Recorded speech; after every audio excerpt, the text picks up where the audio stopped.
નમસ્કાર, હું છું અંજલિ રાવલ અને તમે જોઈ રહ્યા છો કેટીવી ન્યૂઝ ગુજરાતી।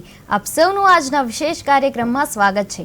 આપણી સાથે જોડાયા છે શાસ્ત્રીજી ભદ્રેશભાઈ દવે અને આ વિશેષ કાર્યક્રમમાં આપણે આજે જાણીશું ગણેશ ચતુર્થીનો મહિમા અને આ ભક્તિ અને ઉલ્લાસનો પર્વ છે। ત્યારે બધાના જ ઘરે અત્યારે ગણેશજીનું આગમન થઈ ગયું છે અને આવતીકાલે ગણેશ ચતુર્થીનો પર્વ છે, એટલે કે આવતીકાલે 27 ઓગસ્ટ 2025ના દિવસે આપણે સૌ મનાવીશું ખૂબ ભક્તિ અને આનંદ સાથે ગણેશ ચતુર્થી। તો શાસ્ત્રીજી, આપનું આ કાર્યક્રમમાં સ્વાગત છે। જય ગણેશ જી, આપ જણાવશો કે આવતીકાલ ગણેશ ચતુર્થી છે, તો આ ભાદરવી સુદ ગણેશ ચતુર્થીનો મહિમા શું છે? ખૂબ સુંદર મજાનું જ્યારે એક વાત આવે કે ગણેશ ચતુર્થીનો પર્વ એ આવે ને એટલે આપણો ઉત્સાહ અને આનંદ વધતો જાય। કોઈ પણ વ્યક્તિ હોય, કોઈ પણ નાનું બાળક હોય, વૃદ્ધાવસ્થામાં હોય, યુવા હૈયા હોય, એ બધાને ગણેશજીને પૂજવાની ખૂબ ઈચ્છા હોય, તીવ્ર ઈચ્છા, પ્રતીક્ષા કરતા હોય। ગણેશ ચતુર્થીનો દિવસ એટલે કે સુંદર મજાનો દિવસ। આમ તો નિત્ય નિયમ પ્રમાણે આપણે રોજે રોજ ગણપતિ દાદાની ઉપાસના કરતા હોય છે, આરાધના કરતા હોય છે, અને પણ ખાસ કરીને ગણેશ ચતુર્થીના દિવસે જ્યારે આવતીકાલે એ મહિમા દરેક ક્ષેત્રમાં જઈએ, દરેક મોહલ્લામાં જઈએ, દરેક જગ્યાએ શેરીમાં જઈએ, દરેક પોરમાં જઈએ કે કોઈ પણ જગ્યાએ જઈએ ને ત્યારે એક જ વાત આવતી હોય, ગણપતિ બાપ્પા મોરિયા, મંગલ મૂર્તિ મોરિયા। ગણેશજીની ઉપાસનાનો પર્વનો ખૂબ સુંદર મજાનો દિવસ 4 થી શરૂઆત કરી અને 14 સુધીનો આ જે પર્વ રહેલો છે। કારણ કે વ્યક્તિ જ્યારે ભાદરવા સુદ 27/8/2025 થી ભાદરવા સુદ 14/6/9/2025 સુધીનો જે 10 દિવસનો પર્વ, 10 દિવસના પર્વમાં ખૂબ આનંદ વિભોર વાતાવરણ થાય છે। સર્વપ્રથમ તો ભગવાનજીને પ્રાર્થના કરીએ, વિદ્યારંભે વિવાહે ચ પ્રવેશે નિગમિત તદા સંગ્રામે સંકટૈશ્ચૈવ વિઘ્નતસ્ય ન જાયતે। નાનામાં નાનું કાર્ય હોય કે મોટું કાર્ય હોય તો ગણેશજીને યાદ કરવા પ્રથમ પૂજનીય, જે દેવ પ્રથમ પૂજનીય કહેવામાં આવે। પ્રથમ પૂજનીય એટલા માટે કહેવામાં આવે છે કે શંકર ભગવાને એમને વરદાન પ્રદાન કર્યું હતું કે શંકર ભગવાન કહેતા હતા કે એમની પૂજા કરશો તો દરેક વિઘ્ન દૂર થશે। એમનું એક નામ છે વિઘ્નહર્તા। કોઈ પણ પ્રકારના અવરોધ આવતા હોય, લાઈફમાં સંકટ આવતું હોય, કોઈ પણ સમસ્યા થતી હોય, એ સમસ્યાનું નિરાકરણ કરવા માટે ગણેશજીની ઉપાસના બહુ જ જરૂરી છે। અવરોધને દૂર કરે છે, વિઘ્નહર્તા કહેવામાં આવે છે। વિઘ્ન દૂર કરવાના પરમાત્માને પ્રથમ પૂજનીય કરવામાં આવે છે અને પ્રથમ એમની પ્રાર્થના કરવામાં આવે છે। જો દરેક શ્લોકનો પ્રારંભ થશે, ક્યાંય પણ જ્યારે જન્મ પત્રિકા લખીશું, જ્યારે આપણે પણ ભાગ્ય લાભની વાત કરતા હોય ત્યારે જન્મ પત્રિકાની વાત કરતા હોય, જન્મ પત્રિકામાં પણ જ્યારે સૌ પ્રથમ લખવામાં આવતું હોય ને તો શ્રી ગણેશાય નમઃ, શ્રી ગણેશાય નમઃથી પ્રારંભ કરવામાં આવે છે। કોઈ પણ જગ્યાએ વિદ્યારંભમાં, વિવાહમાં, પ્રવેશમાં, સંગ્રામમાં દરેક જગ્યાએ ગણેશજીનું નામ લઈને પ્રારંભ કરવામાં આવે છે। ગણેશજીની ઉપાસના કરવાનો પર્વ, એનામાંય આ ગણેશ ચતુર્થીનો દિવસ અને એમાંય પણ બુધવારનો દિવસ ખૂબ ઉત્તમ દિવસો બધા હોય, પણ એમાં બુધવારના દિવસે જો ગણેશ ચતુર્થી આવતી હોય ને ગણેશ ચતુર્થીના દિવસે ભગવાનની પૂજા કરવાનો અવસર પ્રાપ્ત કરવાનો છે। દરેક ઘરમાં ગણેશજી વિઘ્નહર્તા બિરાજમાન થતા હોય, દરેક ક્ષેત્રમાં એ આગળ આપણને લઈ જતા હોય, એટલે આપણે ગણેશજીની ઉપાસના કરતા હોઈએ। ગણેશજીનું મહત્વ એટલું બધું લખેલું છે ને કે ગણેશજીને પ્રાર્થના કરવામાં આવે, એવું કહેવામાં આવે, નિર્વિઘ્નમ સંસારમ નિર્વિઘ્નમ વાણિજ્યમ સદા નિર્વિઘ્નમ ધનપુત્રાદિ ગણેશસ્ય પ્રસાદત। ગણેશજીને પ્રાર્થના કરવામાં આવે કે કોઈ પણ પ્રકારનું વિઘ્ન હોય ને એ બધું વિઘ્ન દૂર કરજો। પ્રથમ તો જ્યારે ગણેશજીની સ્થાપના કરવામાં આવે, પૂજા કરવામાં આવે, દરેક જણા દરેક જુદી જુદી રીતે એમની પૂજા કરતા હોય, દરેક જણા દરેક રીતની આરાધના અલગ અલગ કરતા હોય। એ મહત્વની બાબત એ છે, કેટલાક સવા દિવસ ગણેશજી 1.5 દિવસ સુધી લાવતા હોય, કોઈ 3 દિવસ સુધી લાવતા હોય, કોઈ 5 દિવસ લાવતો હોય, કોઈ 7 દિવસ લાવતો હોય, કોઈ 9 દિવસ સુધી ગણેશજીની ઉપાસના કરવાનું કરે છે।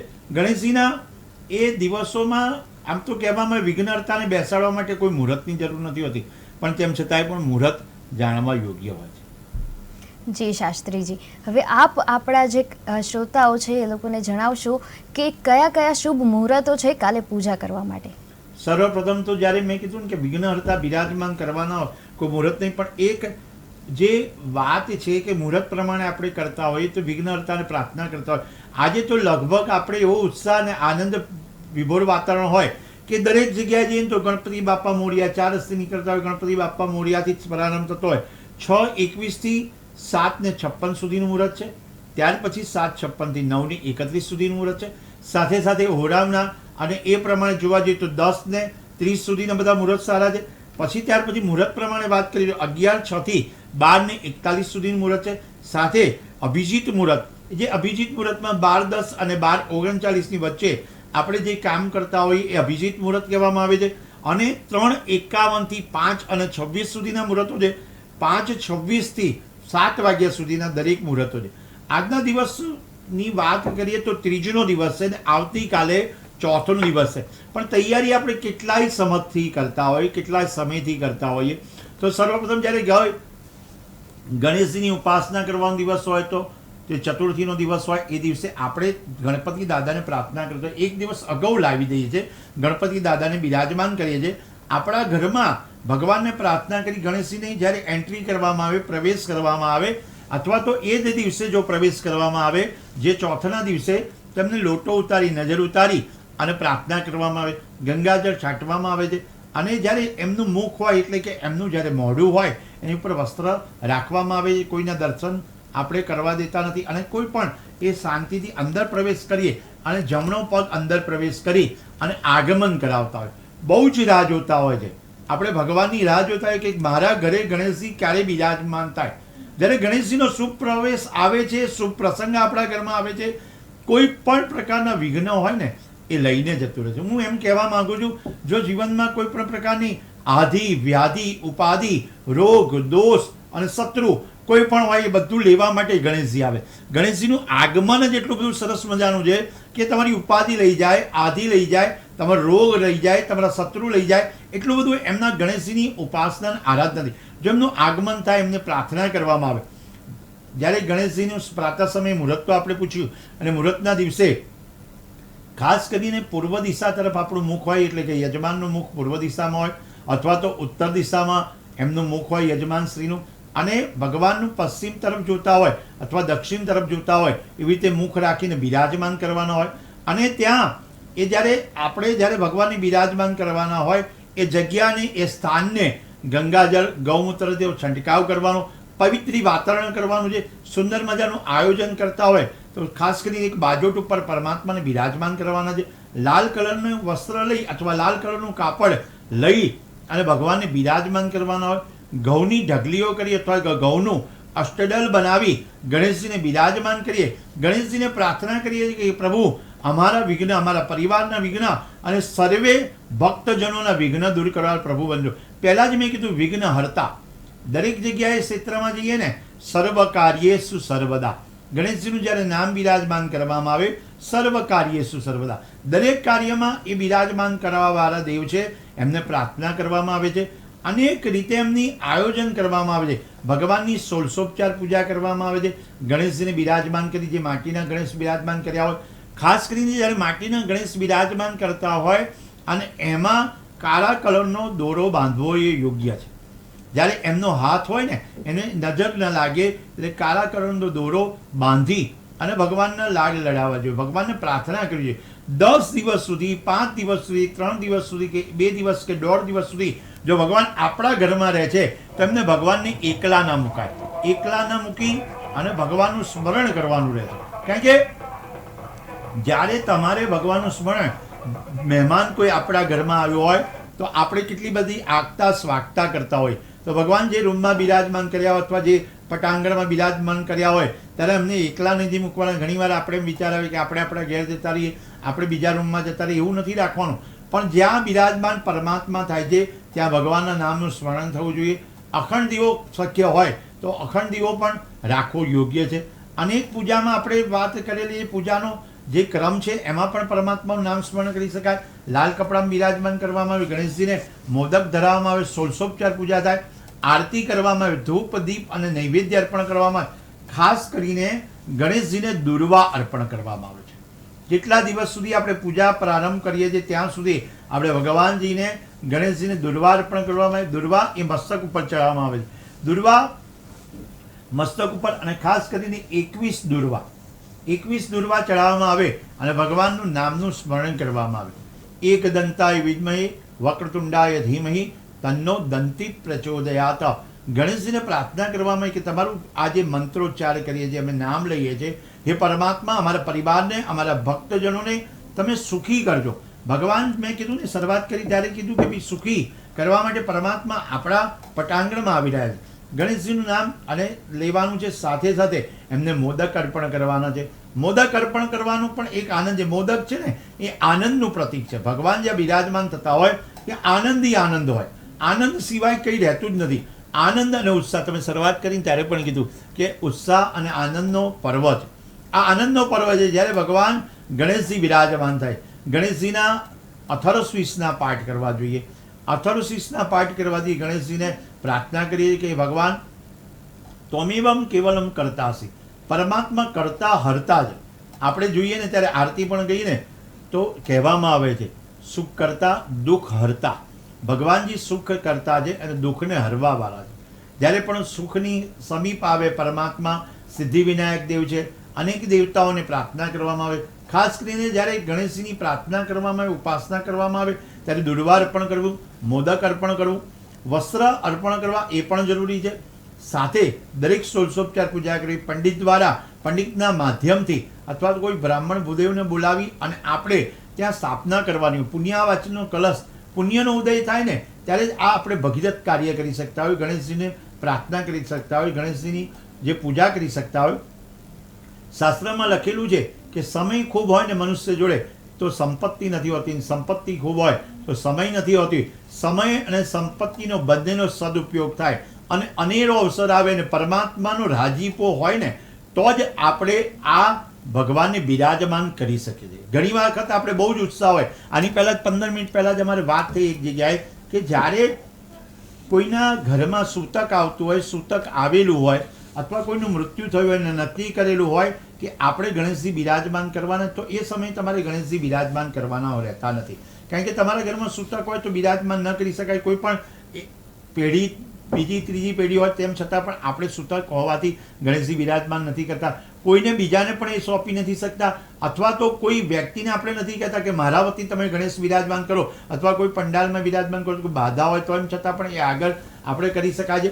ગણેશજીની જે પ્રતિમાજી, પરમાત્માની પ્રતિમાજી છે, એને આપણે ઉત્તમ પ્રકારે અર્પણ કરવાનું છે કે જે આપણા ઘરમાં બિરાજમાન થનાર દેવ છે એમને સઘળા કષ્ટ હરવા આવે છે, સઘળા દુઃખ હરવા માટે આવે છે. તો આપણે અથર્વશીર્ષનો પાઠ કરી શકાય, મોદક અર્પણ કરી શકાય. સાથે સાથે એક પ્રતિજ્ઞા લઈએ કે સ્વચ્છતા પણ જાળવી શકાશે. કારણ કે જ્યારે આપણે મૂર્તિ લાવીએ છીએ તો માટીની મૂર્તિ લાવવાનો પહેલો જ આગ્રહ રાખે છે. કારણ કે પહેલું એ છે કે જો માટીની મૂર્તિ હોય તો માટીની મૂર્તિ યોગ્ય પ્રમાણમાં આપણને કામ આપે છે. કામ આપે એટલે જ્યારે વિસર્જન કરવામાં આવે ને ત્યારે એ માટીમાં જ ભરી જાય છે, એટલે કે જલમાં વિસર્જન કરવામાં આવે છે. જ્યારે ગણેશજી બિરાજમાન કરવાનો હોય, ખાસ કરીને જ્યારે વિસર્જન થયા બાદ એ માટી આપણા ઘરમાં છે ને રાખવામાં આવે છે.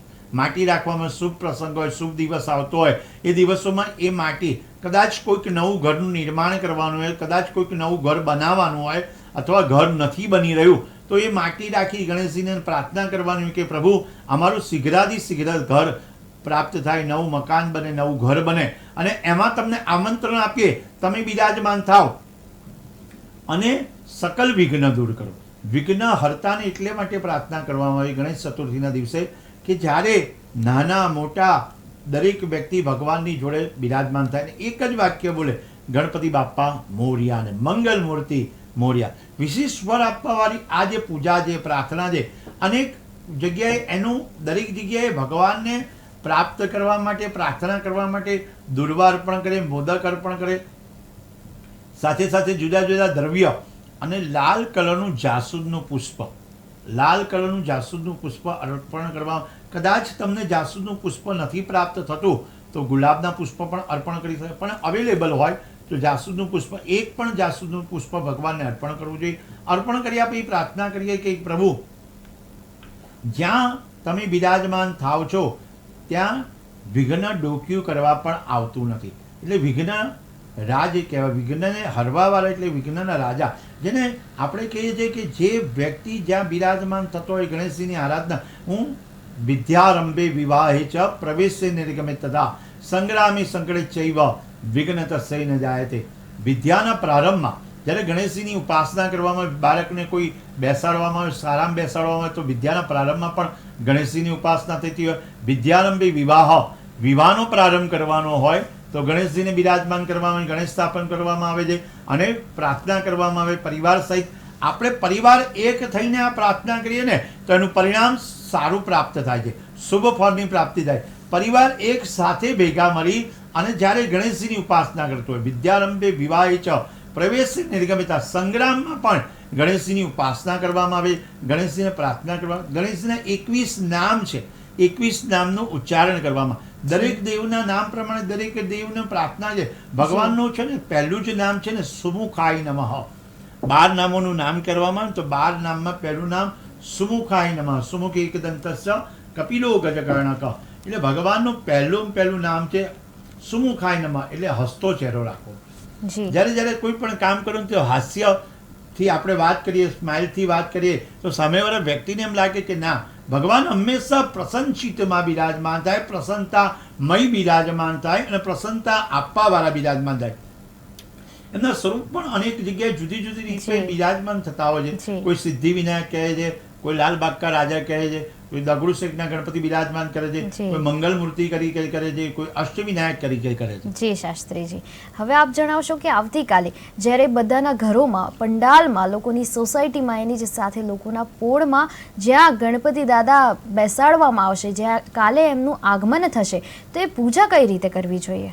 પૂજાનો પ્રારંભ કરવા માટે સર્વપ્રથમ તો જ્યારે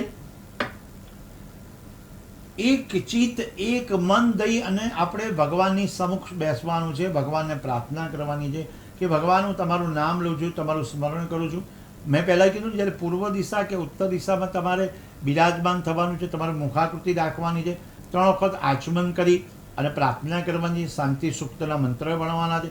શાંતિ સૂક્તના મંત્ર પછી ગણેશજીના વિઘ્નહર્તાના 12 જે નામ છે આપણે કીધું પહેલું સુમુખાય નમઃ, અને ભગવાનને પ્રાર્થના કરી જવાની કે આપણા જે પંડાળમાં, આપણા પરિવારમાં, આપણી પોરમાં, આપણા મોહલ્લામાં, આપણી સોસાયટીમાં તમે બિરાજમાન થાવ, દરેકના મનોરથ સિદ્ધ કરો. ભગવાન મૂષક વાહન કહેવામાં આવે, મૂષક ઉપર બિરાજમાન થાય છે અને ભગવાન એકદમ સરળતાથી આપણને આપે. કલિકાલમાં ગણેશજીની પૂજા અર્ચના આરાધના કરવાથી ફળ મળે છે. જો આપણે ભગવાન ઉપર નાની મૂર્તિ લાવ્યા હોય અને અભિષેક કરવાનો હોય, અથર્વશીર્ષના પાઠ અથવા તો સંકટનાશન સ્તોત્રના પાઠ કરી અને ભગવાનને પ્રાર્થના કરવામાં. સંકટનાશન સ્તોત્રના પાઠની શરૂઆત થઈ.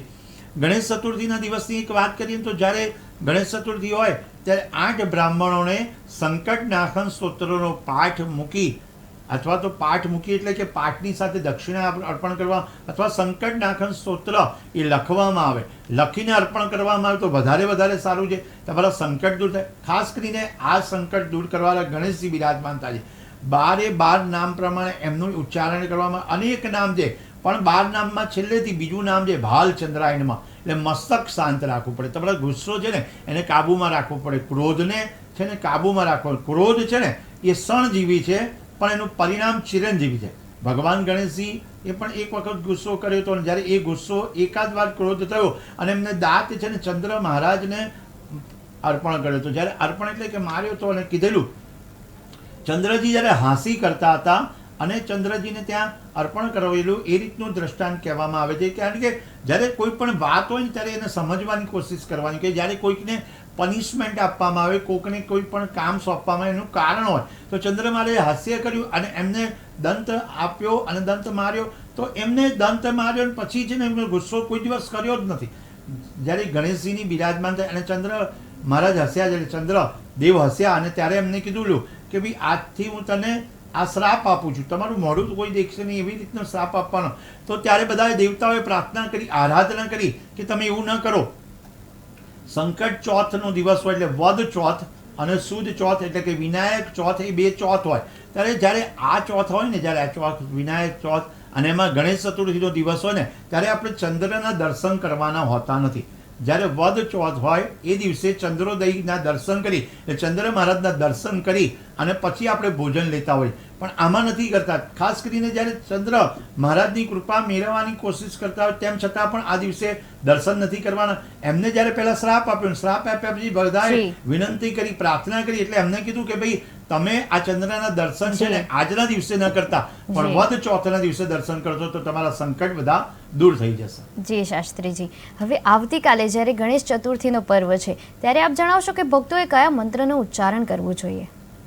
સર્વપ્રથમ તો આપણે ઓમ ગમ ગણપતે નમઃ એ મંત્રનું ઉચ્ચારણ કરવાથી જો આપણે 10 દિવસ આપણને પરમાત્મા આપ્યા હોય, 10 દિવસ ભગવાનનું નામ લેવાનું હોય તો એક દિવસ સુધી હજાર મંત્રના જપ કરીએ, ભગવાનને પ્રાર્થના કરીએ કે પ્રભુ અમારે જે તમારું નામ લઈએ છીએ એ નામથી અમારું કલ્યાણ થાય, અમારા પરિવારનું કલ્યાણ થાય. ઘણા લોકો 1,00,000-1,15,000નું અનુષ્ઠાન લેતા હોય છે. બધી પૂજા પાઠ અર્ચના આરાધના રોજના અથર્વશીર્ષ 108 અથર્વશીર્ષના પાઠ કરતા હોય, ગણેશ અથર્વશીર્ષના પાઠ કરવા અથવા તો 21 અથર્વશીર્ષના પાઠ નિયમિત કરવા.